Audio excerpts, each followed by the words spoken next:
Formula ఈ race కేసులో కేటీఆర్ విచారణ ముగిసింది. 7 గంటల పాటు కేటీఆర్ ను ప్రశ్నించారు ఏసీబీ అధికారులు. ఫార్ములా ఈ కార్ రేస్ కేసులో కేటీఆర్ ను రెండోసారి ఏసీబీ ప్రశ్నించింది. అవసరమైతే మరోసారి పిలుస్తామని తెలిపింది.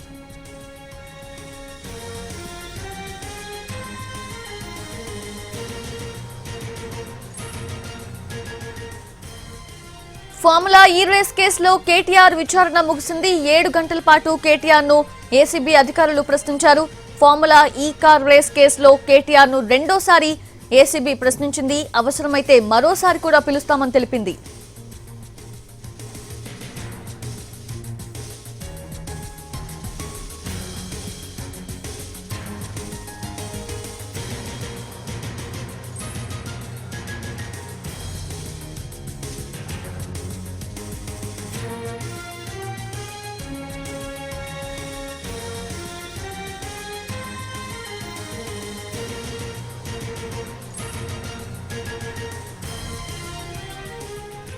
ఫార్ములా ఈ కార్ రేస్ కేసులో కేటీఆర్ విచారణ ముగిసింది. దాదాపు 7 గంటల పాటు కూడా ఏసీబీ అధికారులు కేటీఆర్ ను ప్రశ్నించారు.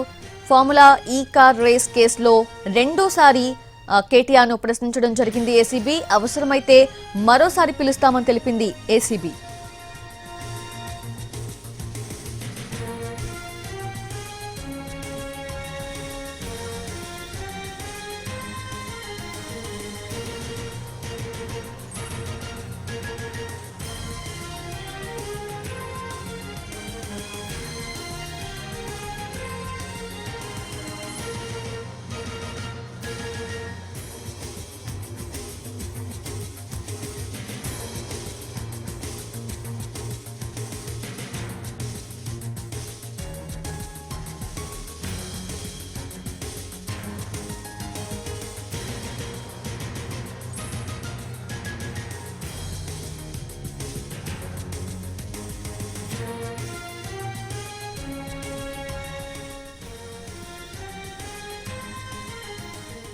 పిటది ఫార్ములా ఈ కార్ రేస్ కేసులో 7 గంటలుగా ప్రశ్నించారు ఏసీబీ అధికారులు కేటీఆర్ ని. ఇది రెండోసారి ఈ కేసులో కేటీఆర్ ని ప్రశ్నించడం. ACB director Tarun, SP Ruturaj, DSP Majeed కలిసి ఉన్న బృందం కేటీఆర్ ను ప్రశ్నించింది. Formula E car race company ఇచ్చిన స్టేట్మెంట్స్ ఆధారంగా కేటీఆర్ ను ప్రశ్నించడం జరిగింది.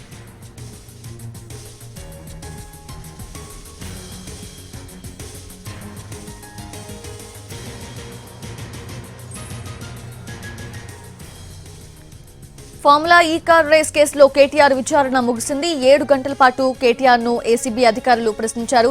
ఫార్ములా ఈ కార్ రేస్ కేసులో కేటీఆర్ ను రెండోసారి ప్రశ్నించడం జరిగింది. అవసరమైతే మరోసారి పిలుస్తామని తెలిపింది.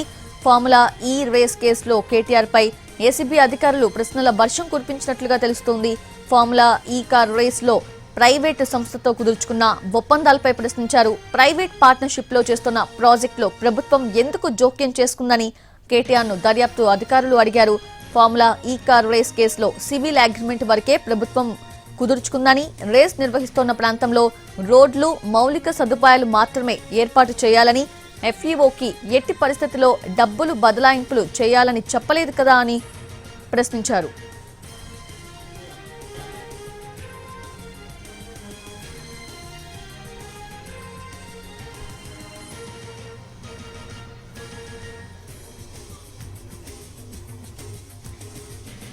ఫార్ములా ఈ కార్ రేస్ లో కేటీఆర్ విచారణ ముగిసింది. 7 గంటల పాటు కూడా కేటీఆర్ ను ప్రశ్నించారు అధికారులు. లేటెస్ట్ అప్డేట్స్ తెలుసుకుందాము. మా crime input editor Ramesh Vaitla సిద్ధంగా ఉన్నారు. రమేష్ వైట్ల, ఇది రెండోసారి ఈ ఫార్ములా ఈ కార్ రేస్ కేసులో కేటీఆర్ ని ప్రశ్నించడం ఏసీబీ అధికారులు. సో ఈ రోజు 7 గంటల పాటు కూడా విచారించారు. ఈ విచారణలో ఏమేం క్వశ్చన్స్ కేటీఆర్ ఎదుర్కొన్నారు, ఎటువంటి ఆన్సర్స్ ఇచ్చారు?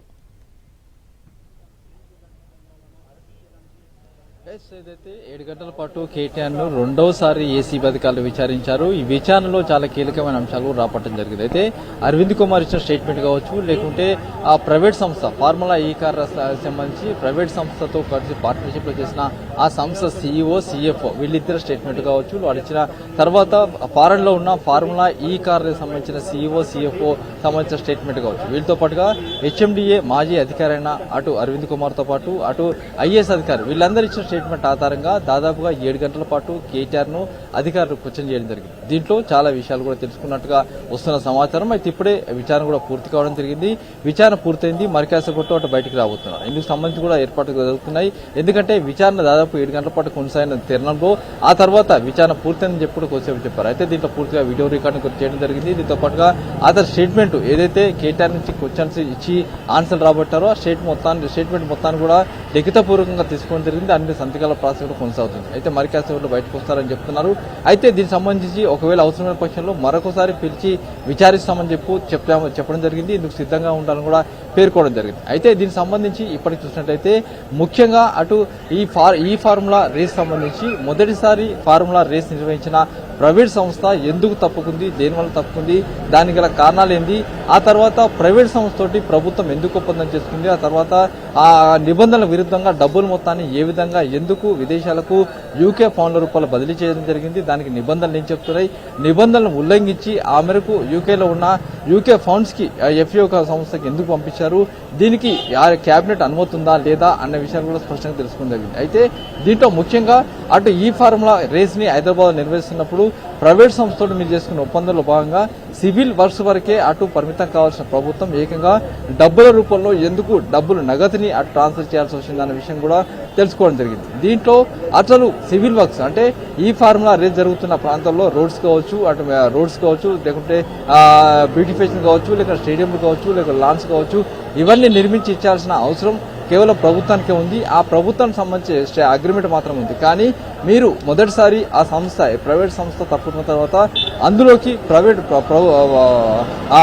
గవర్నమెంట్ ఎందుకు ఎంటర్ కావాల్సి వచ్చింది, ఎంటర్ కావడానికి ప్రధాన కారణం ఏంటి, అంతేకాకుండా ఎంటర్ అయి ఏకంగా నిబంధనల విరుద్ధంగా దాదాపు 66 కోట్ల రూపాయలని ఫౌండ్ల రూపంలో ఎందుకు చెల్లించవలసి వచ్చింది, వీటికి సంబంధించి అసలు కేబినెట్ అనుమతి ఉందా లేదా, అనుమతి ఉంటే ఎవరు అనుమతించారు, ఒకవేళ ప్రిన్సిపల్ సెక్రటరీ కావచ్చు అప్పటి ప్రభుత్వ ముఖ్యమంత్రి కావచ్చు అనుమతించారా లేదా, హెచ్ఎండిఏలో నుంచి కొంత పరిమితి వరకే నిధులు బదిలీ చేసే అవకాశం ఉంటుంది. కానీ ఆ పెద్ద మొత్తంలో డబ్బులు మొత్తంలో ఏ విధంగా ట్రాన్స్ఫర్ చేశారు అన్న దాని మీద ప్రధానంగా క్వశ్చన్ నుంచి ఆన్సర్ రాబట్టడం కానీ. అయితే తాను మంత్రిగా ఉండి అప్పుడు ఈ ఫార్ములా రేస్ నుంచి ప్రైవేట్ కంపెనీ తప్పుకోవడంతో హైదరాబాద్ సంబంధించిన దాంట్లో సెకండ్ ఫార్ములా రేస్ నిర్వహించాలన్న ప్రధాన లక్ష్యంతో డబ్బులు బదిలీ చేసిన తప్పించి ఎక్కడ కూడా